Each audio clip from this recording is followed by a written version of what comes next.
Serial killers represent one of society's deepest fears. They are predators who walk among us, often hidden behind a mask of normalcy. Unlike other murderers who kill in a fit of passion or for a clear motive like financial gain, the serial killer operates on a different, more chilling plane. Their crimes are driven by complex, dark psychological compulsions. These individuals commit multiple murders over a period of time, with a cooling-off period between each horrific act. This methodical pattern separates them from mass murderers or spree killers. They often follow a specific ritual, a signature that feeds their violent fantasies and leaves a trail of terror in their wake. Their existence forces us to confront the terrifying reality that evil can wear a human face. The impact of a serial killer on a community is profound and devastating. Fear becomes a tangible presence, altering the daily lives of everyone in the affected area. People become suspicious of strangers, and the sense of safety within one's own neighborhood evaporates overnight. The media often amplifies this terror, turning the killer into a monstrous celebrity and their crimes into a public spectacle. This creates a difficult balance for law enforcement, who must manage public panic while methodically hunting a phantom. The psychological scars left on the families of victims and the community at large can last for generations, a grim reminder of the darkness that once descended upon them. Historically, the phenomenon of serial murder is not new, though our understanding of it has evolved. Figures like Jack the Ripper in 19th-century London became legendary, their gruesome deeds immortalized in folklore and crime history. However, it was in the 20th century that the study of these killers, termed criminal profiling, began to take shape.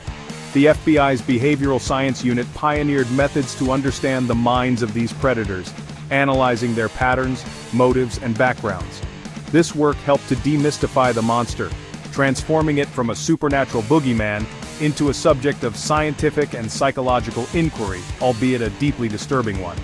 Understanding these killers is not about glorifying their actions, it is about seeking knowledge to prevent future tragedies. By studying their methods, their psychological makeup, and the societal conditions that may contribute to their creation, we can better equip ourselves to identify and stop them.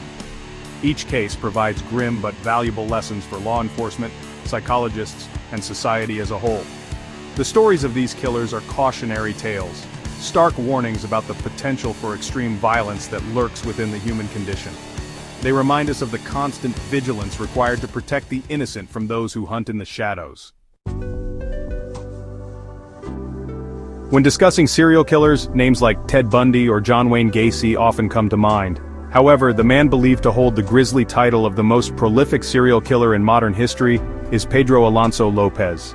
Dubbed the Monster of the Andes, his victim count is staggering and almost incomprehensible. While he confessed to murdering 350 young girls, authorities could only definitively link him to 110 cases in Ecuador, with strong evidence suggesting he was responsible for at least 240 more in Peru and Colombia. His sheer volume of victims places him in a category of his own, a horrifying testament to a reign of terror that spanned 3 South American countries. López's methods were not just violent, they were deeply morbid and ritualistic, reflecting a profound psychopathy. He preyed exclusively on young, impoverished girls, often from indigenous communities, whom he knew were less likely to be missed or searched for by authorities. He would lure them with small gifts or promises of food, exploiting their vulnerability and innocence. His approach was calculated and predatory, a chilling display of his ability to mimic kindness while harboring the darkest of intentions. This targeting of the most defenseless members of society makes his crimes particularly heinous, as he systematically destroyed lives that were already fraught with hardship. The label "Monster of the Andes" is not mere hyperbole, it aptly describes the nature of his crimes. López did not simply kill, he appeared to revel in the act, describing his murders to investigators with a disturbing lack of remorse or emotion. He viewed his victims not as human beings but as disposable objects for his gratification. He told police he was a man of the century and that he was cleansing the area of these girls. This godlike complex, combined with the sheer scale of his atrocities, makes his case one of the most disturbing in the annals of criminal history. His evil was not just a series of acts but a pervasive and defining part of his character.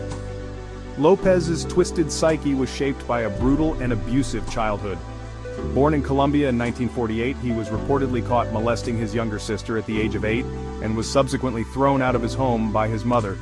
He spent his youth living on the streets where he was subjected to further abuse and violence, eventually being adopted by a pedophilic couple.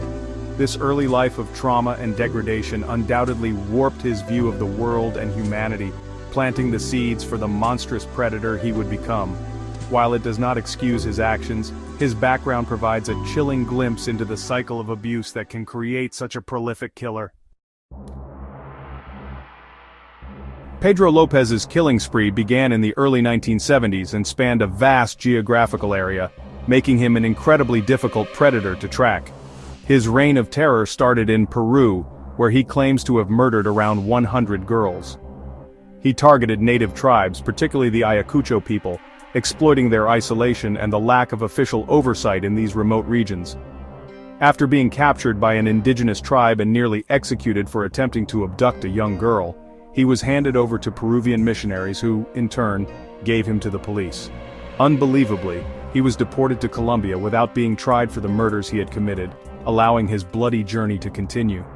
Upon his return to his native Colombia, López did not cease his horrific activities. Instead, he simply shifted his hunting grounds.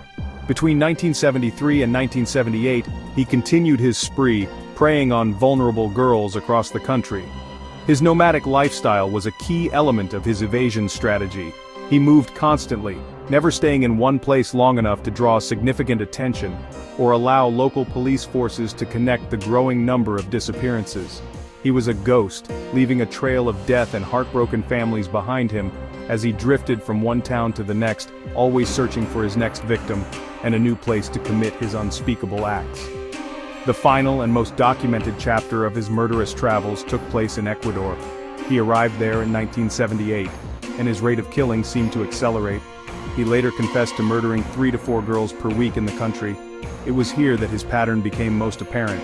He would stalk market squares and bus stations in cities like Ambato, seeking out young girls who were alone. The sheer frequency of his crimes was astonishing, and spoke to a compulsion that was completely out of control. The disappearances of so many girls in such a short time finally began to create a noticeable pattern, one that law enforcement could no longer ignore. The reason his crimes are considered so morbid extends beyond the staggering number of victims. López took pleasure in the entire process, from the abduction to the murder and the subsequent burial of his victims. He led investigators to a mass grave in Ecuador containing the bodies of 53 of his victims, all girls between the ages of 8 and 12. He described the acts with a chilling detachment, showing no empathy or remorse. This cold, calculated cruelty, combined with his preference for the most innocent and vulnerable of victims, cements his reputation as a monster. His was not a crime of passion, but a systematic extermination fueled by a deep-seated and monstrous pathology. The capture of Pedro López in 1980 was almost anticlimactic, given the scale of his crimes.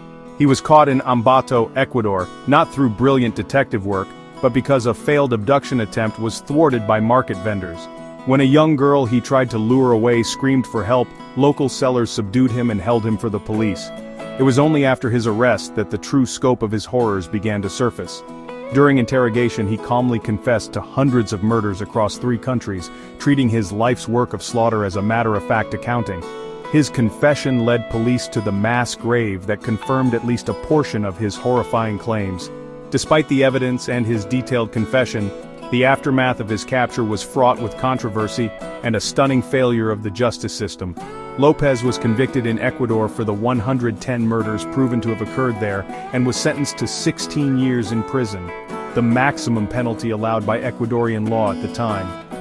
This shockingly lenient sentence for one of history's most prolific killers sparked outrage and disbelief.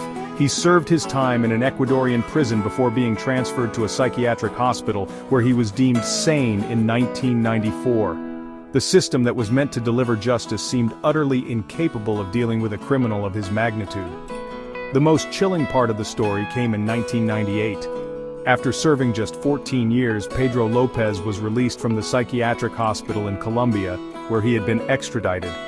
He was declared cured and set free on a small bail, under the condition that he report to authorities periodically. He promptly vanished. Since his release, his whereabouts have remained unknown, leaving a terrifying question mark hanging over his story. Interpol issued a warrant for his arrest for a murder committed in 2002, but he has never been found.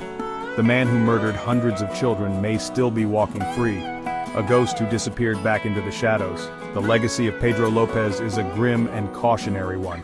His case highlights the systemic failures that can allow a predator to operate unchecked across borders, especially when victims are from marginalized communities. It serves as a stark reminder of the limitations of justice systems when confronted with evil on such an industrial scale. The monster of the Andes is more than just a notorious serial killer.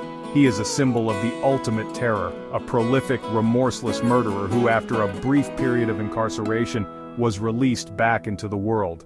His story forces us to confront the terrifying possibility that some monsters can never truly be caged.